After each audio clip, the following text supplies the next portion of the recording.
پاکستان اور بھارت کے درمیان line of control per cease fire سے متعلق اتفاق کے بعد بھارتی وزیر اعظم نریندر مودی کی پاکستان کے دورے کی اطلاعات ہے۔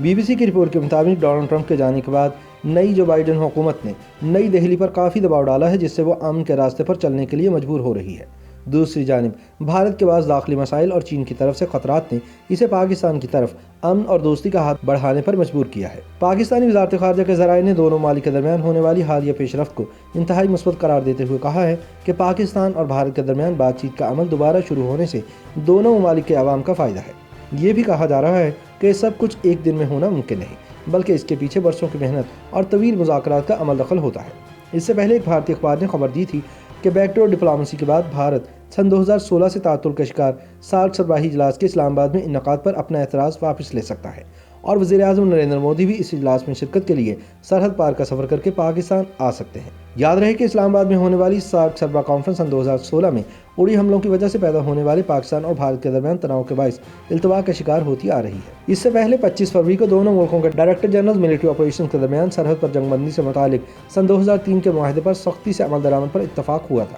پاکستان کے army chief general Qamar Javed Bajwa نے بھی رواں ماہ کے آغاز میں ایک بیان میں کہا تھا کہ اب وقت آ گیا ہے کہ امن کے لیے ہر طرف ہاتھ بڑھایا جائے۔ دوسری جانب نون لیگ کے رہنما سینیٹر مشاہد حسین سید کہتے ہیں کہ دونوں ملکوں کے درمیان مہذب انداز میں گفت و شنید کی شروعات ایک اچھا اقدام قرار دیا جانا چاہیے۔ انہوں نے کہا کہ اگلا قدم اسلام آباد اور نئی دہلی میں دونوں ملکوں کے ہائی کمیشنز کی بحالی کا ہوگا۔ انہوں نے کہا کہ سارک کانفرنس کا اسلام آباد میں اجلاس اگر ورچوئل بھی ہو تو بھی پاکستان اور بھارت کے تعلقات کی بہتری کے سلسلے میں ایک بڑی چھلانگ ثابت ہوگا۔ یاد رہے کہ ویسے تو پاکستان اور بھارت کے تعلقات تقسیم ہندوستان سے ہی نشیب و فراز کا شکار رہے ہیں، تاہم اگست سن 2019 میں مودی حکومت کی جانب سے مقبوضہ کشمیر کی خصوصی حیثیت کی تبدیلی نے دونوں ملکوں کے درمیان خلیج کو مزید بڑھا دیا۔ اسلام آباد میں نئی دہلی سے دوبارہ مذاکرات شروع کرنے کے لیے مقبوضہ کشمیر کی آئینی حیثیت کی واپسی کی شرط عائد کر رکھی تھی۔ ایسے میں دونوں ممالک کی طرف سے مثبت بیانات نے بعض حلقوں کو حیران بھی کیا، تاہم عالمی منظرنامے پر نظر رکھنے والے اس پیش رفت کو بے وجہ قرار نہیں دیتے۔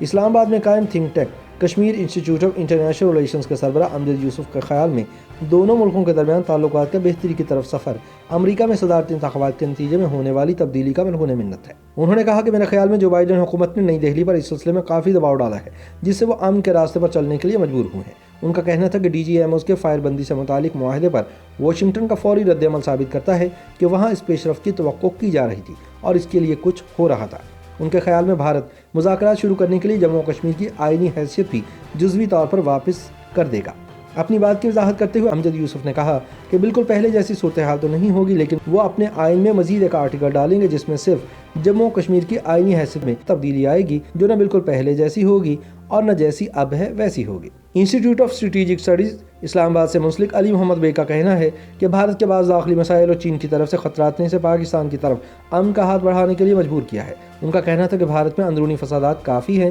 اور حالیہ کسان تحریک نے بھی وہاں تشویش میں اضافہ کیا ہے، جبکہ شمالی سرحد کے خطرات بھی موجود ہیں۔ اس سلسلے میں مشاہد حسین سید کا کہنا ہے کہ نریندر مودی کے گاڈ فادر ڈونلڈ ٹرمپ کا جانا، اندرونی دباؤ اور چین کی طرف سے خطرات، یہ وہ تمام وجوہات ہیں جس کے باعث بھارت کے رویے میں تبدیلی دیکھنے میں آ رہی ہے۔ یاد رہے کہ پاکستان اور بھارت کے درمیان اس سے قبل بھی کئی مرتبہ مذاکرات اور تعلقات کی بحالی کے لیے کوششیں ہوتی رہی ہیں، اور اس سلسلے میں پاکستان کے سابق صدر جنرل ریٹائرڈ پرویز مشرف اور سابق بھارتی وزیر اعظم اٹل بہاری واجپئی کے ہمسایہ ملکوں کے دوروں کو خصوصی اہمیت دی جاتی رہی ہے۔ ان تمام کوششوں کے درمیان ہمیشہ ایسے واقعات بھی ہوتے رہے ہیں جن سے دونوں ہمسائے کئی مرتبہ ایک دوسرے سے دور ہو جاتے تھے، اور اس سلسلے میں اڑی اور بالاکوٹ حملے اور بھارتی جموں و کشمیر کی آئینی حیثیت میں تبدیلی وغیرہ اہم واقعات ثابت ہوئے۔ بعض تجزیہ کار اور ماہرین پاکستان بھارت تعلقات میں بہتری لانے کی حالیہ کوششوں کو بھی عارضی قرار دیتے ہیں۔ علی محمد بیگ کا اس حوالے سے کہنا ہے کہ دونوں ہمسایہ ممالک مختلف وجوہات کی بنا پر مذاکرات کے لیے راضی تو ہو جائیں گے، لیکن یہ معاملات زیادہ عرصہ نہیں چلیں گے اور یہ سب کچھ مستقل نہیں ہوگا۔ ان کے خیال میں ریاستیں پہلے ایسکیلیشن کی پالیسی پر عمل پیرا رہتی ہیں اور پھر ایسکیلیشن کو کم کرنے کے لیے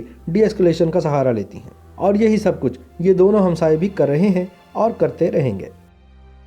YouTube پر گوگلی نیوز دیکھنے کے لیے youtube.com کی سرچ بار میں googly news T V type کریں۔ گوگلی نیوز کے پیج پر سرخ رنگ کے سبسکرپشن والے بٹن پر کلک کرنا نہ بھولیے۔ YouTube پیج پر اپلوڈ ہونے والی ویڈیوز سے باخبر رہنے کے لیے بیل آئیکن پر کلک کیجیے۔ آپ کو ہر نئی ویڈیو کے بارے میں نوٹیفیکیشن موصول ہو جائے گا۔